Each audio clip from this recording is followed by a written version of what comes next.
other problems on the visa front, too. Now, of course, as we mentioned in Boulder, Colorado, a place you'd not exactly expect. Laura Ingraham has been a powerful voice from a young age, beginning her career as a writer before rising to national prominence as a leading figure on Fox News. Throughout the years, she has faced intense criticism and public scrutiny. Yet she has remained steadfast, never backing down from her beliefs.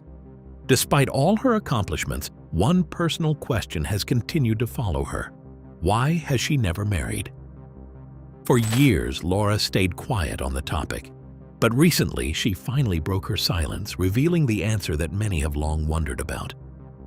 Is this truly the full story, or just the start of something deeper? Join us in this video as we reveal the truth. Laura Ingraham has never married. Now she reveals the reason why. Laura Ingraham's path through love, heartbreak, and personal growth has been anything but easy. And now, for the first time, she's opening up about why she has never married. Her experiences haven't just shaped her career or her beliefs. They've completely transformed how she sees marriage, family, and what truly matters most in life.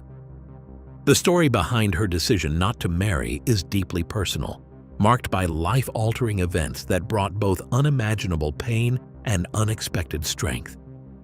In the early 2000s, Laura seemed to have found her forever love. She was in a serious relationship, and by 2004, she was engaged and filled with excitement about the future. She and her fiancé were planning a joyful wedding and dreaming of building a family together.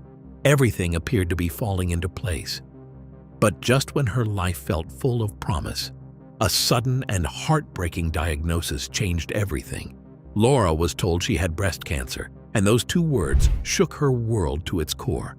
What followed was a painful, emotional journey that would become one of the most defining chapters of her life. At the time, Laura was also enjoying the peak of her career. Years of hard work were paying off, and her professional life was thriving. But cancer didn't just affect her health, it turned her entire world upside down. Her engagement, once filled with joy and plans, had to be put on hold as she began treatment. As the reality of her illness set in, so did the emotional toll. The fear, uncertainty, and emotional weight became too heavy to carry. Her relationship slowly fell apart. Her fiancé, unable to handle the overwhelming stress, walked away. The wedding was called off. That experience left Laura heartbroken. She wasn't just fighting for her life. She was grieving a love she thought would last forever. Though she kept the details private at first, she later shared the pain of facing cancer and a breakup at the same time. It was a crushing period, one that forced her to rebuild herself from the ground up. But through it all, Laura never gave up. She found a quiet strength and resilience that carried her through the darkest moments. That season of suffering became a turning point in how she understood love, commitment, and what happiness really means. During her treatment, another wave of sorrow hit. Doctors told her that, due to the effects of cancer and the risks of treatment, pregnancy would no longer be safe. The dream of having biological children had to be let go. For Laura, this was one of the hardest truths to accept. Still, she didn't allow that loss to break her spirit. Her desire to be a mother never faded.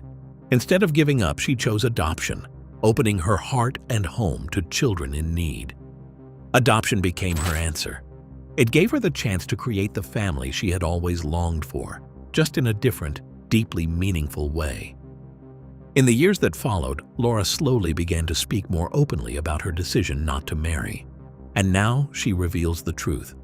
While she hasn't shut the door completely, marriage simply isn't a priority anymore. Her life has been filled with enough love, enough struggle, and enough self-discovery to know that happiness doesn't come from wearing a ring or having a husband. Her painful past helped her understand that marriage isn't the only path to fulfillment. With 3 beautiful children, a powerful voice in the media, and a life built on faith, purpose, and strength, she has found peace on her own terms. Her career, especially her work at Fox News, is a major part of her identity. It demands time, energy, and fierce dedication, something Laura gives without hesitation. Helping lead the network and shaping public discourse is more than just a job to her. It's a mission. Despite spending decades in the spotlight and crossing paths with countless people, she has never made finding a husband her goal. Those days, she says, are behind her. What she values now are the things that ground her, raising her children, thriving in her career, and continuing her personal growth. Although Laura Ingraham has never married, could the future still hold the possibility of her building a family and discovering lasting joy in creating a home filled with love and purpose? Stay tuned to find out. The heart of Laura's life, her 3 children.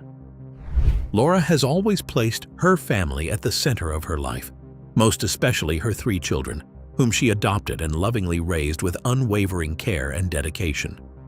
Each of her children possesses their own unique personality, set of interests, and individual dreams. Over the years, Laura has occasionally shared heartfelt glimpses into their lives, offering the public a window into her deeply personal journey as a devoted mother. Maria, the eldest of Laura's children, has consistently stood out for her thoughtful spirit and unshakable determination. Adopted from Guatemala at a very young age, Maria has grown up with a profound sense of purpose and a deep-rooted connection to her heritage. Laura often speaks with great affection about how much Maria means to her, highlighting the special and unbreakable bond they share as mother and daughter. Now, a young adult, Maria continues to demonstrate the strength, focus, and values that Laura has poured into her upbringing.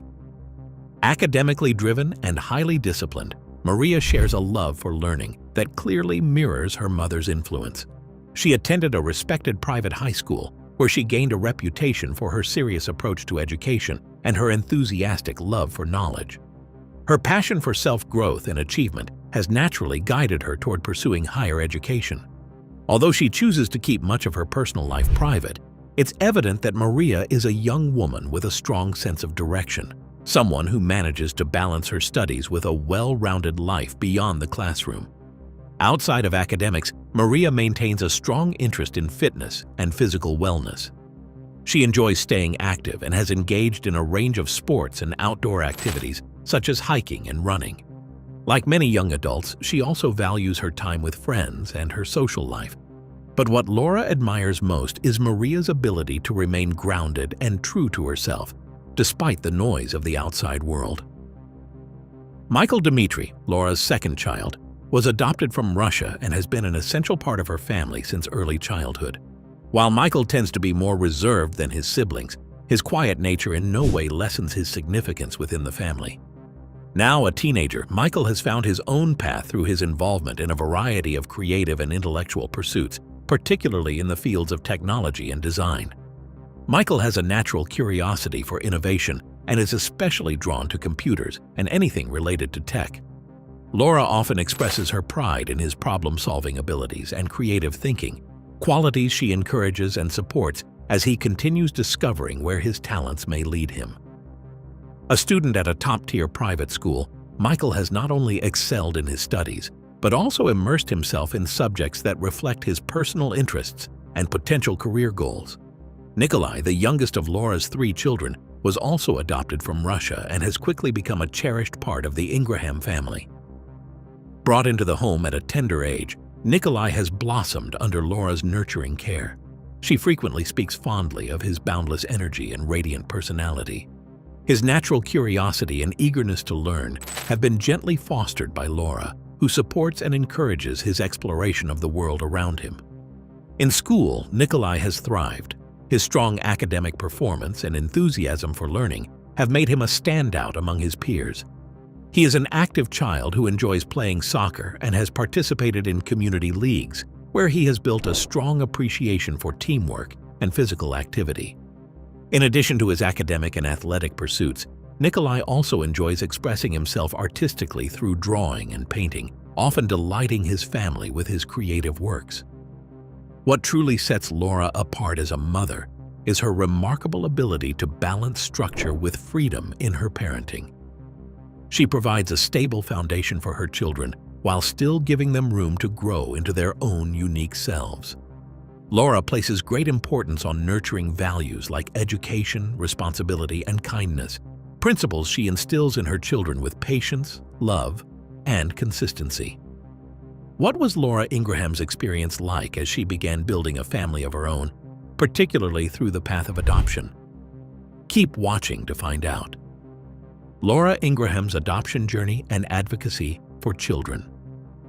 Laura Ingraham's journey to motherhood began with a strong desire to be a parent, something she felt deeply called to, even though she wasn't married.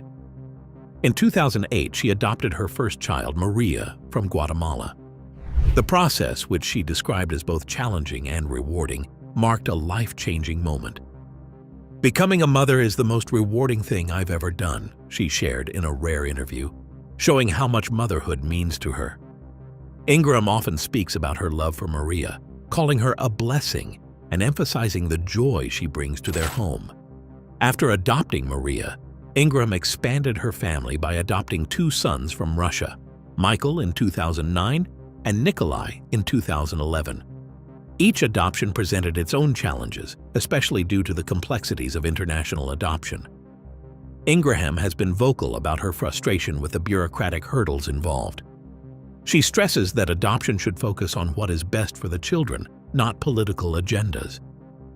"Children should never be used as bargaining chips by one country against another," she said. "They're not commodities. This should never be about politics.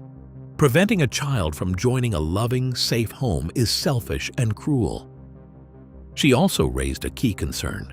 Would speeding up background checks and home visits risk children's safety? "No one wants that to happen," she said, but noted that one bad story about adoptive parents abusing children can cause countries to halt all international adoptions, leaving thousands of kids without forever homes.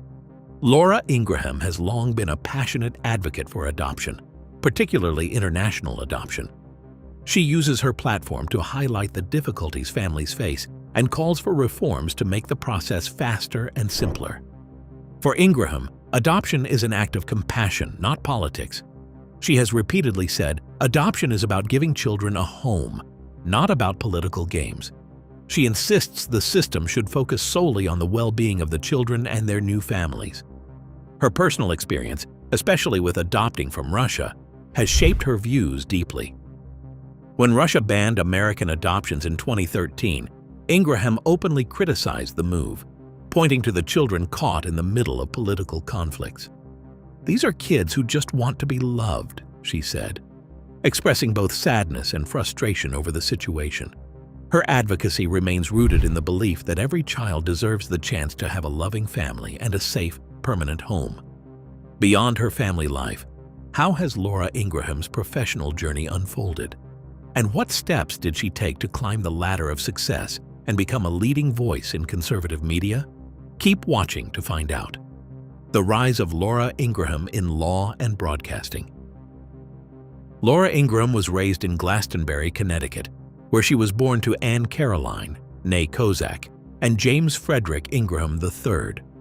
Her maternal grandparents were Polish immigrants, while her father came from Irish and English ancestry. She has 2 brothers. Ingraham graduated from Glastonbury High School in 1981.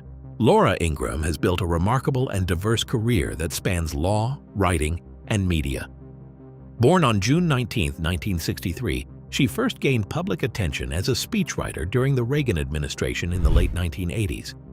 After this early political role, she pursued an impressive legal career, earning her Juris Doctor degree from the University of Virginia in 1991. Throughout her professional journey, Laura has taken on the role of cable television host on 3 different occasions. Her first break came in 1996 with MSNBC. By the late 1990s, she had broadened her media presence by working as a CBS commentator and hosting MSNBC's program Watch It. Years later, while running her successful radio show, she campaigned for a new television opportunity. In 2008, Fox News Channel gave her a 3-week trial for a show called Just In.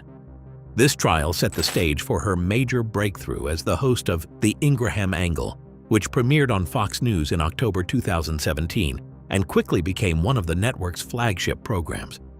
Alongside her media accomplishments, Laura gained invaluable legal experience by clerking for Supreme Court Justice Clarence Thomas and working at the prestigious New York law firm Skadden, Arps, Slate, Meagher and Flom. By the mid-1990s, Laura fully transitioned into media, emerging as a prominent conservative voice.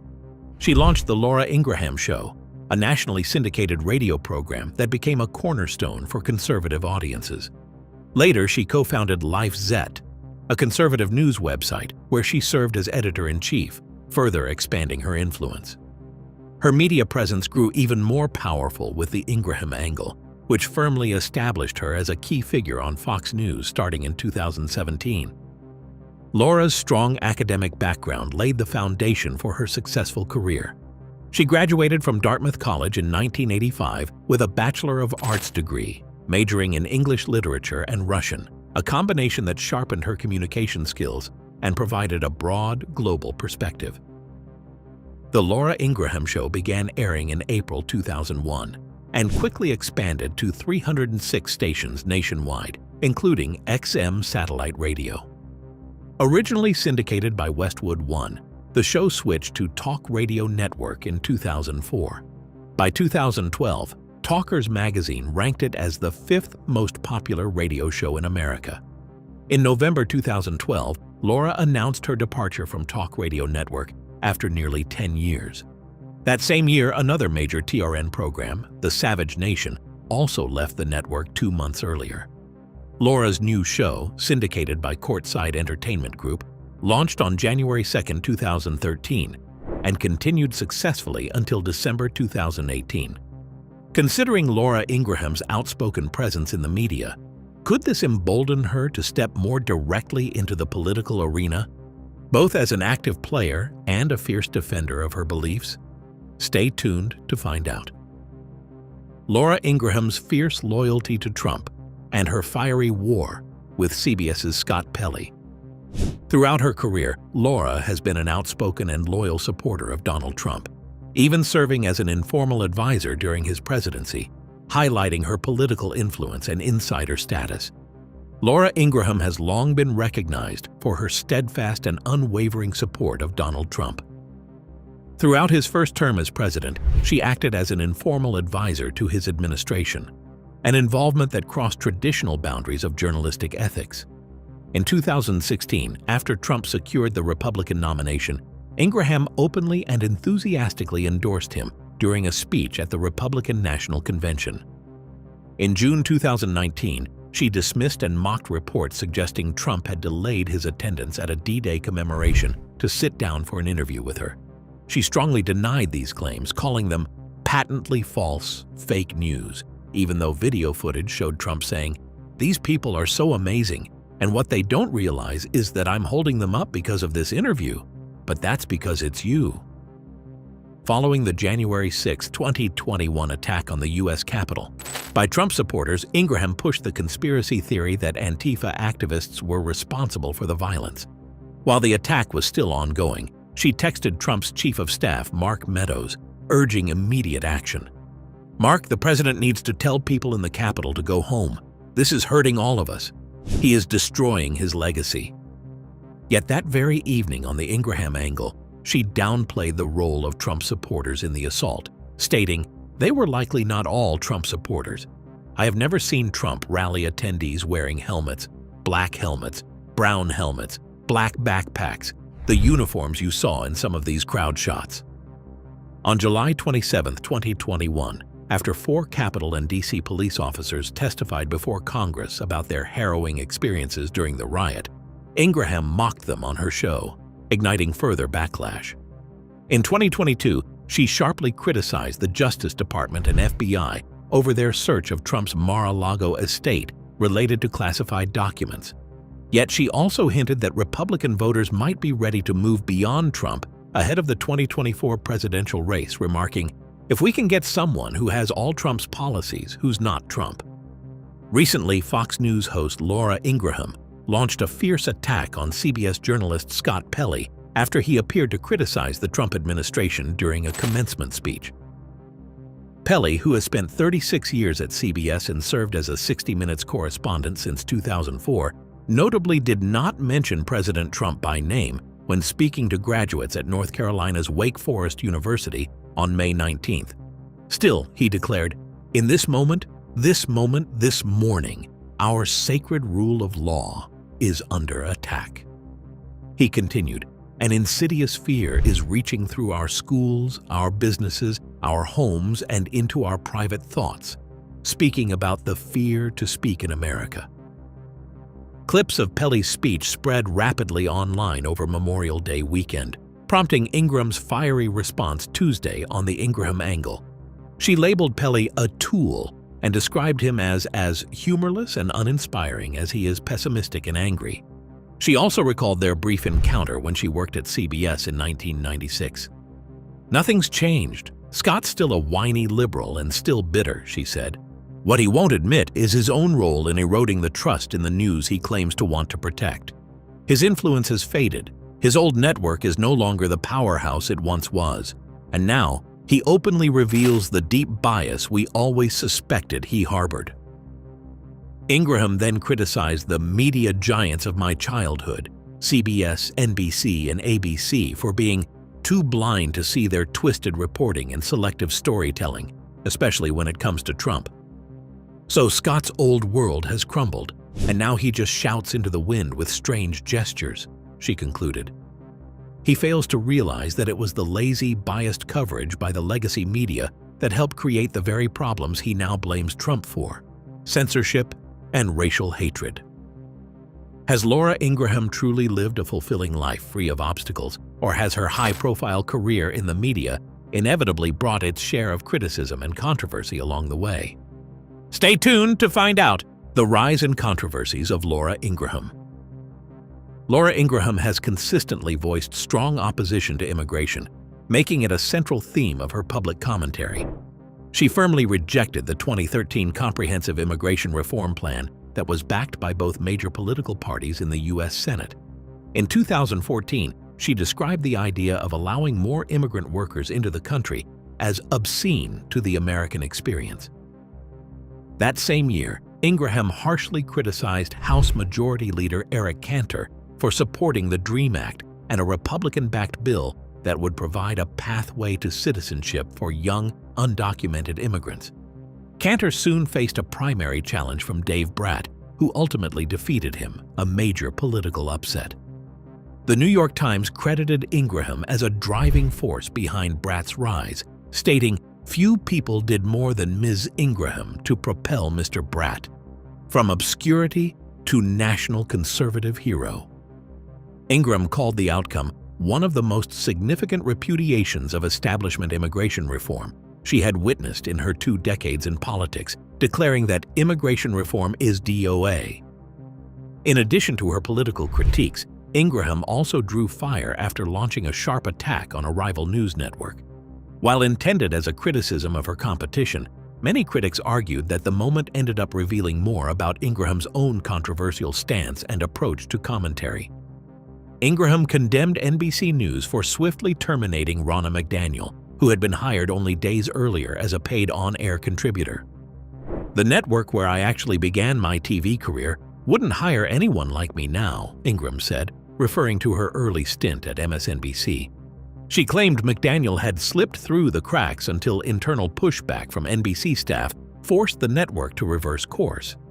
"The inmates took over the asylum," Ingraham remarked, arguing that McDaniel's support for Donald Trump and her refusal to condemn him for the January 6, 2021 Capitol attack were the sole reasons for her dismissal.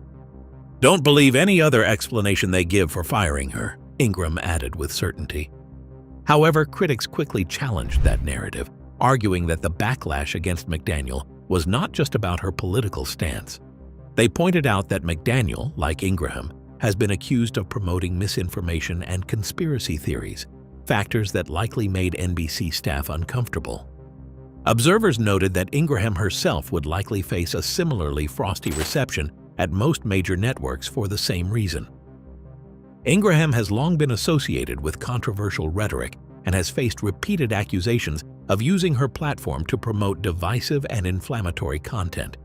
In 2019, she sparked outrage when she included white supremacist Paul Nehlen in a graphic labeled "Prominent Voices Censored on Social Media." A year earlier, she drew criticism for attacking even legal immigrants, remarks that won the public approval of known white supremacist David Duke. More recently, Ingraham stirred additional controversy on her Fox News show, The Ingraham Angle, by airing another segment featuring a graphic that again included several polarizing figures. She described them as "prominent voices censored on social media," and the list featured names such as Alex Jones, a notorious online provocateur, actor and outspoken conservative James Woods, far-right activist Laura Loomer, and again, Paul Nehlen, a former congressional candidate whose views have been widely condemned as promoting white supremacy and anti-Semitism. After encountering backlash, will Laura Ingraham receive strong support from her workplace, or will she be left to face the challenges alone? Keep watching to find out. Fox News Stands by Laura Ingraham. After controversial segment. Fox News firmly backed its host, Laura Ingraham, after she faced criticism for defending a white supremacist and other controversial figures who have been banned or penalized by major social media platforms. Ingraham voiced her defense during an episode of The Ingraham Angle in a segment where she took aim at House Speaker Nancy Pelosi. Pelosi had previously spoken out against Facebook for refusing to take down a manipulated video that made her appear intoxicated and slurring her words.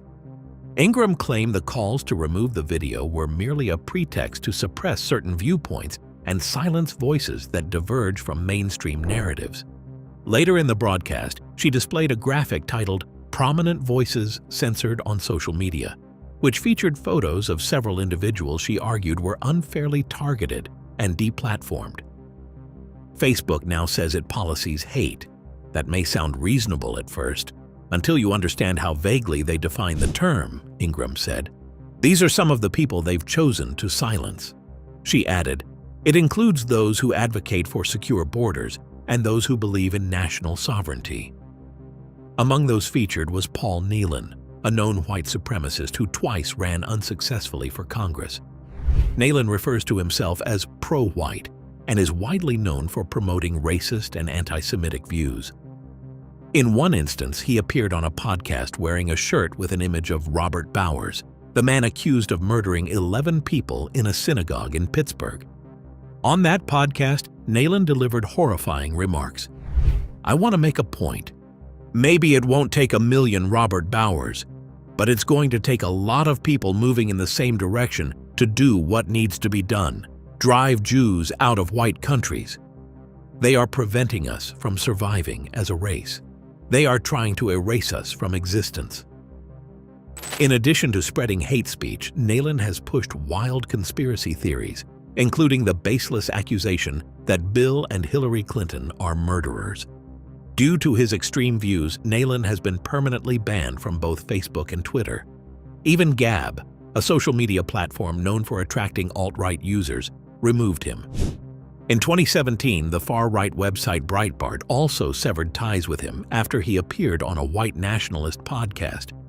Jonathan Greenblatt, CEO of the Anti-Defamation League, condemned Fox News and Ingraham for featuring Nehlen in the segment. Paul Nehlen wasn't banned because he's conservative, Greenblatt tweeted.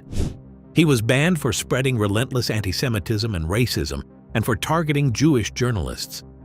Fox News should do better. In the wake of the backlash, Fox News released a statement denying that Ingraham had shown support for Nehlen. It's misleading and absurd to claim Laura was defending Paul Nehlen, the statement read. Anyone who watches her show knows she champions the right to free speech. The segment's purpose was to highlight the growing problem of selective censorship in this country. Ingraham did not respond to requests for comment. Others featured in the segment's graphic included Laura Loomer, a far-right activist known for her inflammatory statements about Muslims and her bans from multiple platforms. Alex Jones, the founder of InfoWars and a conspiracy theorist notorious for claiming that the Sandy Hook school shooting was a hoax. He has been removed from virtually all major social media platforms, and actor James Woods, a vocal conservative who was locked out of Twitter for using the hashtag #HangThemAll, which violated the platform's rules. The controversial segment prompted at least one advertiser to pull its support from Ingraham's show. Abhi Lokesh, CEO of the photo printing company Fracture, addressed the issue in a public blog post. One of our advertisements aired during Laura Ingram's show, where she promoted views that starkly conflict with the values we stand for as a company. We take this seriously and are acting swiftly. As of now, we are ending all advertising on the Ingraham angle. This is not the first time Ingraham has lost advertisers over controversial comments. In April 2018, more than a dozen companies pulled their ads from her show after she mocked Parkland school shooting survivor David Hogg, who later became a prominent advocate for gun control reform. What are your thoughts on Laura Ingraham's decision to remain unmarried?